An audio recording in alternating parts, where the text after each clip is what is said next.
hanggang imahinasyon.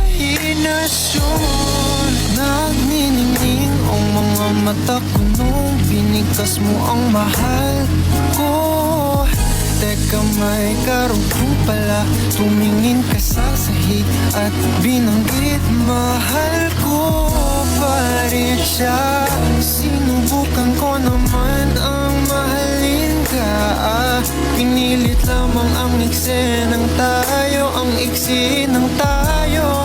Kasi tama pala ang kwento na ika'y hanggang imahinasyon. Mali ang inakala kong oo. Ang iyong desisyon